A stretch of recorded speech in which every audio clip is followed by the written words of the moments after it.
more, everybody. We are just starting. And if I have your attention, my name is Ni Ojuolakwe. I work with the United Nations Population Fund as the country representative in the exotic Republic of Somalia. I'm sure many of you must have heard a lot about Somalia. And the topic of our discussion and what we're going to be talking about in this session is something that, that actually resonates very well with me, because that's the basis of our work in UNFPA in Somalia in particular. And this is a panel, because this panel is going to be speaking about gender-based violence among young people at risk for HIV or living with HIV. And in doing that, we're going to be focusing on the impact of gender-based violence on mental health, on sexual risk behavior, and also post-exposure prophylaxis and ART uptake, and also the adherence and persistence. So it's a whole web of different topics that we need to talk about. But then it's not just different, it's a robust conversation that we're going to be having. And the audience, you are very fortunate, because we're going to take just one presentation, so that the way we work out is that we're going to be having a lot of discussion. So we want to hear from you, and then we will continue and make sure that whatever comes out of this is not just what the presenter is presenting, but what the audience is feeding us back with. And with me today, to make this presentation, after which we'll have a general discussion, is a distinguished He's a distinguished scholar, but he's a national program manager for the community-based HIV and GBV prevention program under DREAMS at University of WRHI. He has, oh yes, it's a good place to clap. Please, if you want to clap, let's applaud him. I will not just let you go with that. I also need to add the fact that he has 10 years experience in providing direct services, technical support, capacity building, and management of dreams-related programs targeting vulnerable adolescent girls and young women.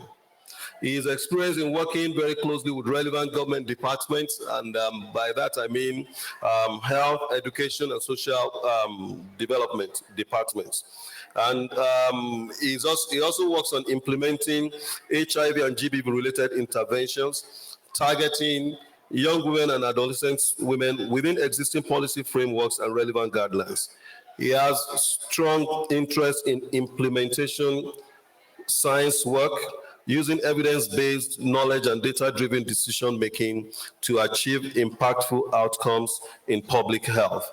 And today he's going to be making a presentation on the clinical inquiry and prevalence of GBV among adolescent girls and young women who access post-exposure prophylaxis services through DREAMS in South Africa. And in doing that, it's going to be providing us the implications for strengthening post-exposure prophylaxis and SRH outcomes. So it's going to be a rich one. And you also have with me here Professor Margaret Burrock. She's not going to be speaking per se, but then she's going to be contributing along with all of us in the course of the discussion when we get there. Yes, I'm pulling a surprise one on her. She's an healthcare practitioner, and she specializes as a physician in Harare, Zimbabwe. She's a professor at the Department of Medicine, University of Zimbabwe, with over 144 publications. That's 12 times 12. Professor, how did you do it? Anyway, her works have been widely cited, and she's a member of the Royal College of Physicians of the United Kingdom. And we can count ourselves privileged to have such a highly accomplished healthcare practitioner in our midst today to have this discussion. And I know that within the audience, we also have distinguished scholars and practitioners, technocrats who are able to provide insight into the discussion today. And having said that, I'm just going to go straight to our colleague, to make his presentation. He's going to make the presentation for between 15 and 20 minutes, and I expect that there'll be a lot that you will take from that, and then we can have a conversation around the topic, and then thereafter we can have conclusions. So my job is easy. I want to thank you very much. My brother, you have the floor.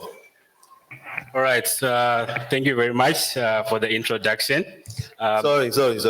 In all of that, you didn't even clap for me. Please, let's have an applause. All right, so my name is Tafadza Mhakakora. I'm presenting to you GBV clinical inquiry and also looking at the prevalence of GBV among DREAM's beneficiaries who are accessing PrEP services in South Africa. So this is a special session for me because just to give a background, I'm originally Zimbabwean by citizenship, but I'm currently working in South Africa. So I think I've got an experience of both sort of nations in terms of how they're doing the GBV response work. So I'm the program manager, like you said.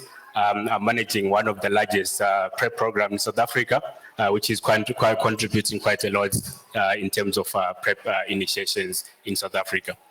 So yeah, this is my topic. So I'm going to look at some background information, just to look at the context and also explaining the program that we're implementing in terms of how we are doing it. And then I'm going to look at the GBV clinical inquiry, just to explain what is the recommendation in terms of the screening for GBV, how we can be able to do it for AGYW population. And then I'm going to look at some data in terms of the prevalence of GBV, what we are picking from our program, so that we can also look at the context in terms of the numbers that we're seeing there. And then at the end, I'm going to finish up by talking about implications for strengthening PrEP services in the context of GBV services.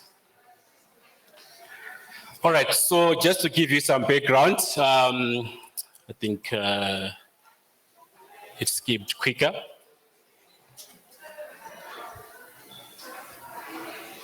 All right, apologies for that. Please go back to the slide number 3. I think, I don't know, maybe skipping from your side. All right, yes. So just to give you a background of the program, I'm going to start at the global level. Just say, according to the WHO, they're saying 1 in every 3 women, they're experiencing GBV in their lifetime, which is quite concerning. So this is something that we need to talk about today to say, what are we seeing, especially around the AGYW population? And then if you look in Eastern and Southern Africa, which is the context of this forum, we're seeing that AGYW population, they're highly affected by GBV, and also they're at high risk of, being victims of GBV. So this is something that we want to talk about as well today, in terms of what you're picking from our program as well. And then if you look at the context of South Africa, where we're implementing the program, we've got so many sort of existing policies, legislations, and guidance that is available in terms of responding to GBV. So at the moment, we're still seeing some high number of GBV cases coming, despite the response that is provided by either NGO work and also working together the Department of Health and other sectors in the country. So in South Africa, they're saying at the moment, they're seeing between 25 to 40% of women being, experiencing GBV in their lifetime, which is quite concerning. And this is what I'm going to talk about as well in my presentation. And then just to look at the DREAMS program, which was launched in 2014. So it's there to make sure that we can also respond in terms of the GBV situation, specifically for AGYW population. So the DREAMS program is there to make sure that we can also respond on the HIV side of things. All right, so let me just want to take some water. And then, so the main goal for the DREAMS program is to make sure that we can create determined, resilient, empowered, AIDS-free, mentored, and safe women, which is implemented across many countries in Eastern and Southern Africa regions, including this, context as well. So the DREAMS program eventually is also contributing towards the 95 indicators. I think we've been talking about this since Monday. So this is something that we're talking about in terms of how we can be able to reduce GBV given that it's also contributing to the HIV prevalence in AGYW population. So as WRHI, the program that we're implementing, this started in November 2018, and is supposed to be running until December 2024, which is next year. So the data that I'm going to present to you today, I'm looking at the period from the start until the end of October 2023. Of course, we also had the same effect of COVID when the program started, but I think from 2019 going forward, we managed to go back to the communities and be able to implement the program. So in terms of the funding, the program is funded by USAID, which is very, very important within the DREAMS mechanism. So we appreciate so much that kind of funding coming to this program. So just to give you some context again, for some of you who might not understand the DREAMS program, at the center of DREAMS, it's all about empowering adolescent girls and young women. So as you can see there on the mapping in front of you, I think something which is not moving, yes. So if you can see there, there are many sort of interventions that are available to make sure that we can empower adolescent girls and young women. We know very well that PrEP alone is not going to be enough in terms of providing those support to them. So we work with many sort of partners, many interventions to make sure that those AGYW population can be fully empowered. So you can see there on the top corner the school-based HIV and violence prevention program. So we are there within the DREAMS program. We are there to make sure that we can empower the AGYW population and making sure that we can work with other prevention partners as well. So just to give you some context, in terms of our program, the school-based HIV violence prevention program, sometimes we call it community-based program because the naming itself is called school-based, but we're also implementing beyond schools, looking at other community settings. So the main focus of the program is to make sure that we can reduce incidence of HIV among the AGYW population, which is at high risk. So as I said, the program has been implemented from November 2018, supposed to last until December 2024. So in terms of geographical coverage, this is quite important. If you look at that mapping, just gonna try to move it again. Yeah, so if you look at that mapping in front of you, please go, yeah. I think the slides are moving too fast. The next slide. Okay, I think, yeah, if you can just go back to the, yes. All right, so if you look at this mapping in front of you, we're implementing across 7 provinces in South Africa. We are only not implementing in 2 because of demarcation with Global Fund project as well. So within those 7 provinces, we are implementing the program within 14 priority districts. So these are districts that were selected because of high HIV prevalence among the AGYW population. So we are trying to make sure that we can saturate those areas by implementing the program so that we can be able to achieve impact as well. I can brag about this to say this program is done so well. It's contributing sort of almost 20% of the PrEP initiations that are happening in South Africa. So I think as of end of October, South Africa has done almost 1.2 million PrEP initiations. So 20% of it is coming from this program, which is quite significant of the work that we're doing. So we've got 4 objectives that we're doing for this program, but I'm not going to talk about 4 of them.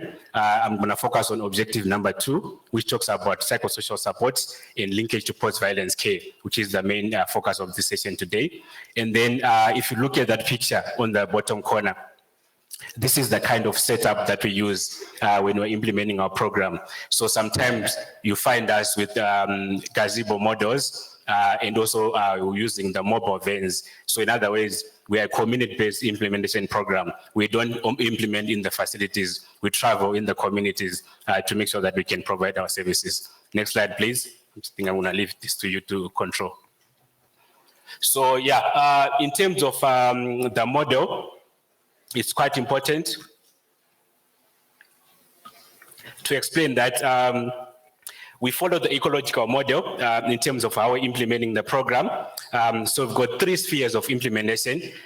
Sometimes you find us implementing in the schools, which is one of the big community-based sites. So in the schools, we don't just go to any school, but we select sort of priority schools that has been done together with the negotiation with the Department of Education and other DREAMS partners, so that we can be able to saturate. So for example, we can target maybe schools with high enrollment, and then schools that are in communities that are that have got high numbers of GBV as well as HIV cases. And sometimes you find us implementing in institutions of higher learning. So for example, universities, colleges, second chance matric centers, in other places that we can find students between 20 to 24 years. And then on top there, you find us sometimes implementing in community hotspots. So community hotspots, we're talking about centers within the communities, for example, your CBOs, your community halls, so that we can be able to provide convenient services to the beneficiaries within those areas. But again, in the whole model, we make sure that we can work with other DREAMS partners so that there is co-location of services. Remember, I spoke about saying, as PrEP alone, we might not be able to make the impact. We make sure that we can work with other DREAMS partners so that we can be able to co-locate and lay our services for the program to have some impact. Next slide, please. All right, so in terms of GBV clinic inquiry, this is something that I'm going to spend more time talking about today. So according to the WHO, they don't recommend us to do universal screening for GBV. Rather, they look at us implementing a process called clinical inquiry. So with clinical inquiry, they're saying when you pick up some symptoms of GBV among maybe beneficiaries coming to our services, then from there, our healthcare providers will be able to sort of ask the right question, investigate further, so that we can be able to provide the necessary interventions. So if you look at the LIVES model, it's an acronym which stands for, the first L stands for listening, which is sort of a psychosocial support intervention. Inquiry, you're just looking at, getting more information from the beneficiary and validating the information that you're getting. Enhancing safety, we know that very well that in GBV, there's also issues around safety, whereby maybe a victim of GBV might need to be removed from the area that they're living. So it's very important to make sure that we can look at enhancing safety. And then the last S, looking at support. So this is very, very important to make sure that survivors of GBV, they can be well supported to make sure that they can be able to reintegrate back to the community. So us as WRHI, we have done this kind of a training to our healthcare providers. We call them frontline staff members, including lay counselors, nurses, demand creation, linkages, and data captures so that they can be able to implement the LIVES approach. So the training is more around equipping them to make sure that they can be able to provide or survivor-centered clinical inquiry so that when we identify cases, then we can be able to respond, and from there, link to post-violence care services. So this is very, very important to make sure that in any GBV response program, we follow this kind of a model, which is a recommendation from WHO in terms of how we provide GBV response, especially in a case where we already have survivors of GBV in our program. So the next slide is going to look at some PrEP cascade, just to look at the numbers in terms of what we are seeing from our program. As I said, we have done almost 200,000 beneficiaries initiated on PrEP. So here I'm specifically looking at the AGYW population, the numbers that we are seeing from the program that we are implementing. So if you look on the left, on the prevention side, 99% of those who were tested AGYW, they were found negative, which is quite good. And then if you look on the other side, there's that 1% of the HIV positivity rate. So our aim now as WRHI through the DREAMS program is to make sure that all these 99% who were found HIV negative can be sustained, can be able to prevent HIV. So you can see the whole cascade now, looking at number that was initiated on PrEP. Almost 90% of them were successfully initiated on PrEP, which is quite commendable in terms of preventing HIV infections. So the next slide now. So now taking the number that I presented to you to say out of the 200,000 AGYW population that we see, we're now trying to understand exactly what is the prevalence of HIV, of GBV among those beneficiaries. So you can see that approximately 2% GBV rate is coming from this program. Of course, there's some context in terms of the numbers, because if you look at the sequence of our DREAMS interventions, some of these beneficiaries, they started primary interventions. For example, your Empower, your Stepping Stones, social asset building, economic strengthening. So by the time they come to us being a secondary partner, they might have been already identified in terms of GBV. Hence, the number of cases that we pick from our side is only 2% of those of that number that was seen. So from there, we provide your psychosocial support, your first line support, to make sure that immediately they can get some support, and then from there we can be able to link to the post-violence care services. I must also emphasize to say we always pick a combination of cases. Sometimes you might find out that there are new cases of GBV. Sometimes we find out there are court cases. They might have happened like long time ago, but because of the consultation that is happening with our healthcare provider, sometimes the survivor will open up and say, this had happened to me. So this is where we look at now, what cases can we refer to the post-violence care, and what cases can we be able to provide our support on site. And then if you look at that pie chart, we are now looking at the breakdown of the violence by type, just to try to understand in terms of what we are seeing. So we see that among the AGYW population who are presenting sort of a GBV symptoms, a high number of them, they're saying it's emotional abuse, followed by physical abuse, and then lastly, sexual abuse. So this is something that we're picking from our data. So if you look at those three questions at the bottom, this is some of the questions that we use in terms of asking the beneficiaries the experience, so that we can be able to provide our response. All right, next slide, please.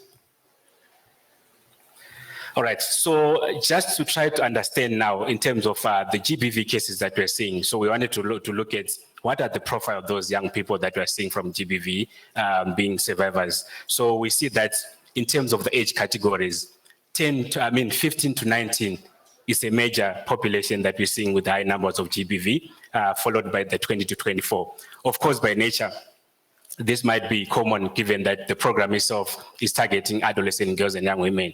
But already you can see, for example, the 15 to 19, there's a high number of GBV coming from that age group. And given that they're also minors, most of them, so there might also be a requirement for us to support in terms of maybe statutory reporting, so that, that can be taken over by the sort of legal system. And then if you look at the second sort of a table, like I said, we're implementing across 14 districts. So Johannesburg is one of the districts where we're seeing a high number of GBV. You can see 35% coming from that district. Some of you who might know Johannesburg, this is sort of an economic hub of South Africa. So there's always a high number of population in that context, and there's also a lot of social issues coming from there. So hence you see that the number of GBV cases we are finding are quite high. And then if you look at by site type, just to understand where do we find these kind of GBV cases, we tend to see that in the community size, we see a high number of GBV cases coming and followed by schools. Remember I said 15 to 19. So that 15 to 19, we tend to pick them in the schools most of the time, given that, they come and report to the teachers in terms of any maybe violation that happened in the communities. I think just to speak more around this, to say even during COVID, when there was hard lockdown, immediately when the schools were open, we tend to see like a high number of cases being reported. So I think the school provides sort of a safe space where young people can be able to open up about their own experience. And then in TVETs, we don't see a high number. So the reason why, I think from our own investigation, we found that students who are in TVET colleges, because of their sort of educational maybe background and maybe sort of qualifications, they tend to be less vulnerable to GBV than those who are in the communities who are unemployed and don't even have a skill. All right.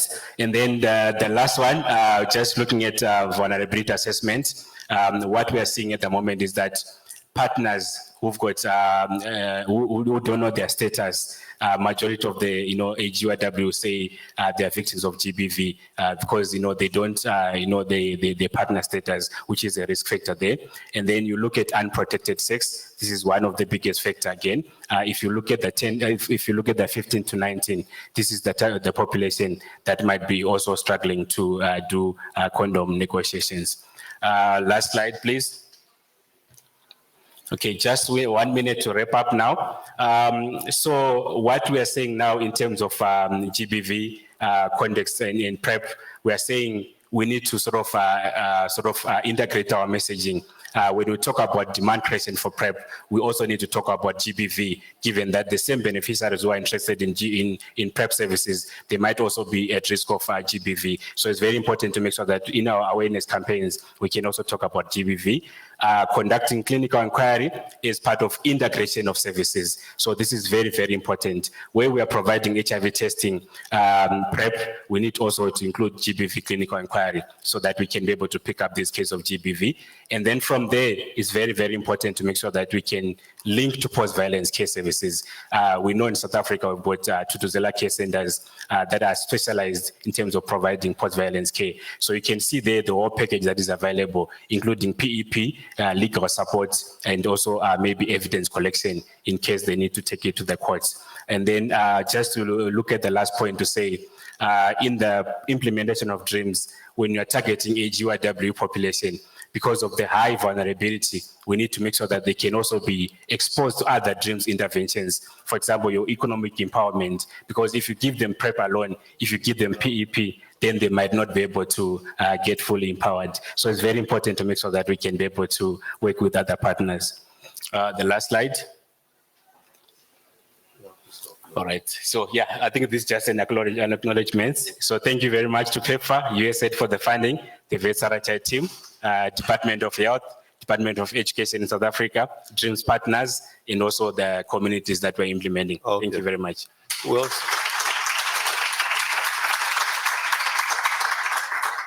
we also thank you to panelists. If I allow him to go on, like some of us will talk for a living. So, and we can talk for Africa. And therefore, so I have to do a hard stop there. But I'm sure you join me in saying thank you to Tafadza for that very, very deep dive into this particular issue and for sharing with us. We are very, very grateful. Thank you very much. Please, I would like Professor Borok here to say a few words, and then I'm going to open the floor for contributions or questions, or maybe insights that you might have to this topic that talks about the importance of addressing GBV in these circumstances. Prof, you have the floor. So, thanks. Thank you very much indeed, and thank you very much for that talk, which was really interesting, and I can hear the passion in your voice for this area of work and the subject, the whole topic. It's really more a question in the way, by way of a comment, I suppose, in terms of the work that we do with the post-rape, post-SGBV clinic that's situated at Perinatal Hospital in Harare.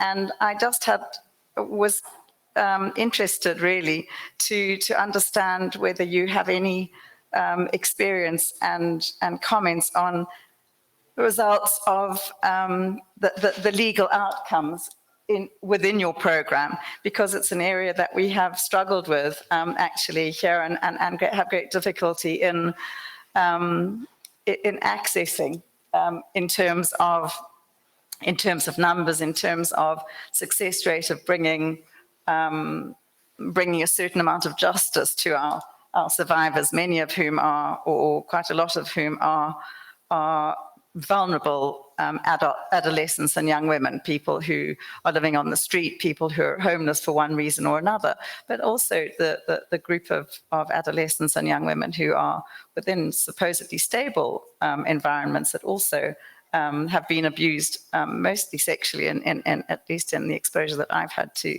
this field of work. So I wondered if you'd comment, please. Thank you. Thank you very much, Prof. In addition, Prof has mentioned the issue of legal outcomes. If I may, let me also add in addition to what Tafadza has shared with us, the implications of the mental health implications of GBV, especially for those who are at risk of HIV or who are living with HIV. There are mental health implications that that might not be open to everybody, but for which there are people who are that is their realities. And what has been shared is is a case study. The context in which we live and in which we have our experiences differ. And so I'm going to welcome any contributions with regards to this too, because the goal of the panel actually is to help us have an insight into the challenges that are faced by young people who are at risk of HIV or who are living with HIV with regards to GBV. So please, if there are any yes, by show of hands, please. The lady in green, I think I got it. And then please you come introduce yourself briefly, and then we can have your contribution. Please, do we have microphone? Yes, ourselves, madam, and then we're going to go to him later. Okay, please take a microphone to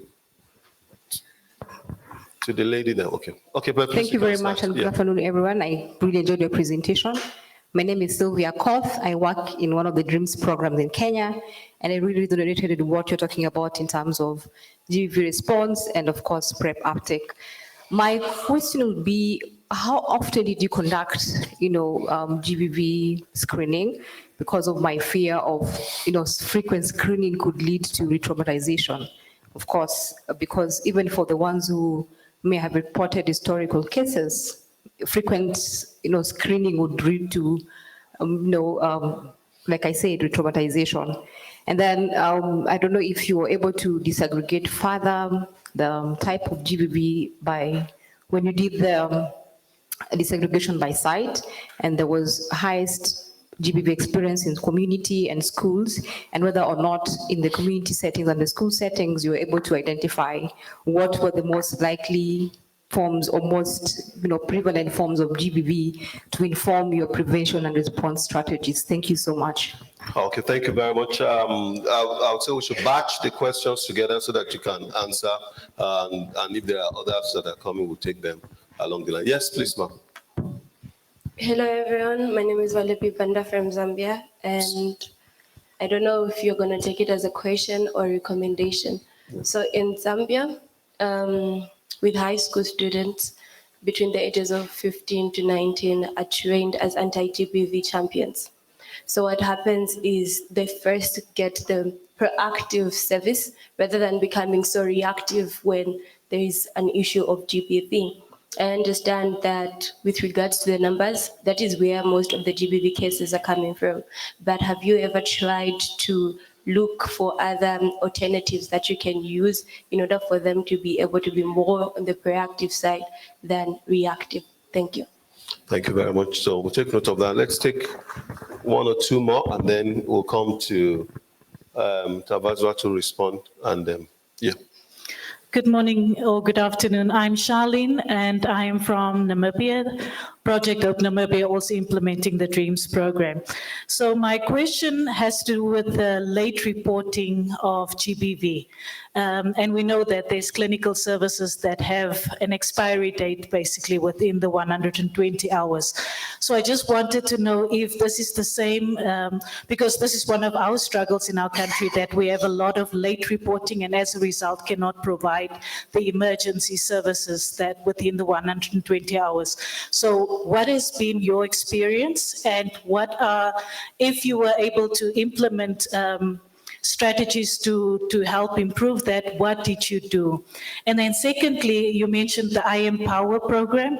I wanted to find out, sometimes girls were able to avert or prevent a possible attack.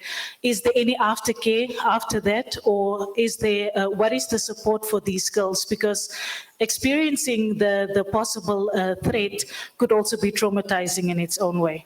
Thank you. Thank you very much. Here, please, Dr. Shumef. And you can see it's that tells you where GBV has a strong impact, because it's only the women that are speaking. They are the ones that are most affected by GBV. So please, let's take this one and then we'll answer questions. Then we'll encourage men to speak from your own perspective. Thank you. All right, just to talk about the legal outcomes, which Prof mentioned. I don't know whether the DREAMS project has any connection. In Nigeria, we actually have special courts where cases of GBV, wherever they happen in school or in homes, are given accelerated hearing. So you have dedicated judges and dedicated courts who take up GBV cases. So once it's reported, if it's not cold cases, whether cold or new, if all the evidences are collected, you have family support units in the police stations where when they are reported, it's taken up, it's quickly charged, and the cases begin. We've had success stories where high-profile cases from schools where girls are picked, even from as low. We had an incidence of 18 months for a girl in crèche, and the person in charge was the head of the nursery, and with accelerated hearing, under 3 months, he was sentenced to life imprisonment. We've had, and that's one thing I want to ask. Do you have such, or are you looking at having such special courts? Because one thing with survivors is this: if they don't get justice, the other girls won't speak. And we realize that with this, we have a lot of girls in schools reporting about GBV, and the fact that parents are now more aware. That's one other thing I wanted to bring in. Parents, the program in Nigeria educates parents. So you have parent-child communication sessions during PTA, where parents are equally also taught to be able to pick out the telltale signs of GBV. And so it's sometimes a parent that comes to school to report that I've noticed differences in performance of my child's, and then maybe this teacher particularly would keep beckoning or keep calling on to my child. So that's one mechanism we've done. And then the third mechanism, we have a GBV virtual. We have a GBV virtual response system that runs for 24 hours. So it's a toll-free, you can call, and you have psychologists, the police, the healthcare clinics online 24 hours to pick your call and respond to you. And I tell you, it's a system that has worked. If you have a system that works, you have more reporting, and when you notice that it would nosedive. Okay. Yeah, we have thanks. just a few minutes left. Okay, please. Yeah. Thank you very much. All right. Thank you very much. Let me just give some response. I think some of them I'm going to combine because they are sort of related. So I'll start with the post-violence care services. So if you look at the context of South Africa, they've got sort of dedicated sites, although these sites are based within the healthcare facilities. But those sites, they've got sort of a whole full package from psychosocial support until the legal part of it. So if you pick up a GBV case in the community and then you link to these sites, which are called Tutuzela care centers, from there, a survivor can be able to get the full package of benefits.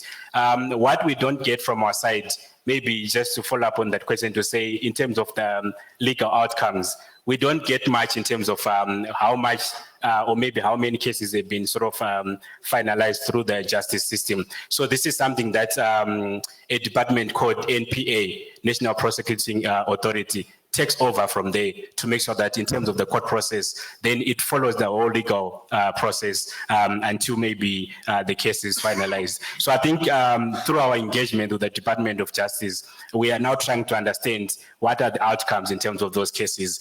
But beyond that, just to avoid maybe being responsive, I think someone spoke about that.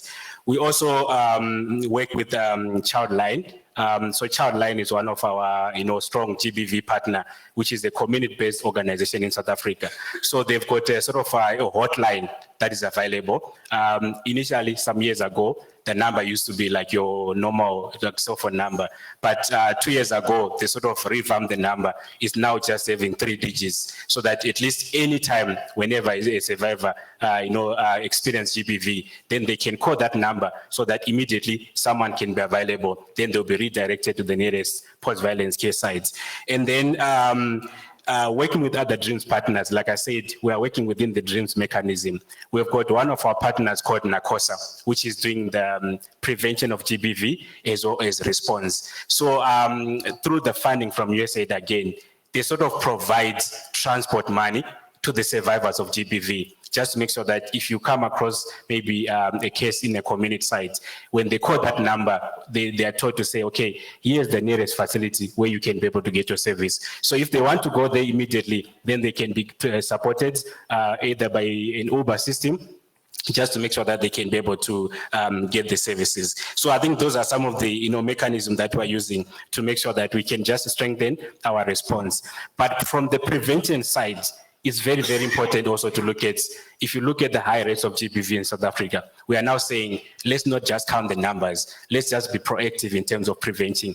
So I think you mentioned the Empower program is one of the programs that we're doing. So with the Empower program, they are sort of taken through a curriculum-based structured interventions where they are taught about, communication, knowledge about GBV. And then from there, they also taught about skills just to make sure that they can manage the situation. In case they get cornered by a perpetrator, then they can see how they can be able to run away from the situation. So that's something that we also do so that we can also reduce the number of GBV instead of, being responsive. And then I think someone spoke about mental health. We know very well that, this is one of the outcomes of GBV. So our program, we don't have a strong psychosocial support unit, but through working with NACOSA or with the post-violence case sites, because at the post-violence case sites, this is where you find your social workers based in. So the moment we pick up these GBV cases, we provide our first-line support, which is like your immediate interventions. But from there, then we link to the sort of a social worker. So the social worker now, they follow the case management approach to make sure that each and every survivor coming through, then they can sort of open a file, do many sessions with them until they are ready to be sort of maybe say, I'm fine, I can now cope with the mental situation. So it's very, very important to make sure that we don't just look at the surface, but we dig deeper following the case management approach. Yeah. So, thank you very much. We have just 2 minutes to go. And I just want to take the opportunity in terms of rounding up to share our experiences. We're talking about the legal framework for looking after issues of GBV. Our experience in Somalia is such that there is even no law criminalizing anything GBV. There is no law that criminalizes female genital mutilations, that basic. And we are in the throes of putting the legal framework in place so that we can respond to these issues. So the contexts are different. Then from all that we have discussed, I can see, you see very clearly that we need a multidisciplinary approach in order to address this. Healthcare providers, policymakers, government, the civil society, everybody needs to come together. Everybody has one role or the other to be able to put in place or to do one thing or the other in order for us to be able to address these issues. But these are lived realities of human beings. And many people don't really realize what the essence, the issue, the impact of GBV. Why? It is men that are mostly in the room when they are taking decisions. And that's why, with every sense of responsibility, I look at us in UNFPA. We provide condoms free. What you want to use condoms to do is not, you don't necessarily have to use it. You don't necessarily need to undertake the use of condom if you really don't want to, if you really don't need it. But then we get people to pay for menstrual pads, whereas they really need it. Every month, a woman of reproductive age will need a menstrual pad. We get people to pay for that. Somebody that needs to use a condom because it's a male thing, usually, they get it for free. these are things, these are systemic issues that we have to look at in our society. And I also say that another indicator of GBV in our society, which people don't even realize, is the fact that maternal mortality is very high. I'm sure that if it were women that are in charge of our laws, of appropriations and what have you, everything would have been put in place in such a way that maternal mortality rates would have been reduced. So it's an indicator of gender-based violence in some way when you see maternal mortality high, because they won't take decisions. But I'll just close by this to say, you know what? GBV has existed even since biblical times. They brought one woman to Jesus, and they said this woman was caught in adultery. The man that she was caught in the adultery with was nowhere to be found. They didn't bring her. They didn't bring him. And you see, Jesus was the greatest feminist I know. So he just bent down and started writing. I'm sure he started writing, you slept with somebody yesterday. You did this yesterday. You did this yesterday. And by the time he raised up, he said, Madam, where are your traducers? They're all gone. And that way, he was able to defend the woman and prevent the GBV that was going to take place in that place. I want to thank you all for taking time to be with us. I want to thank you, Prof. I want to thank you, Tafadza, and also a very, very engaging audience. Thank you very much. Have a wonderful rest of the day. Yes.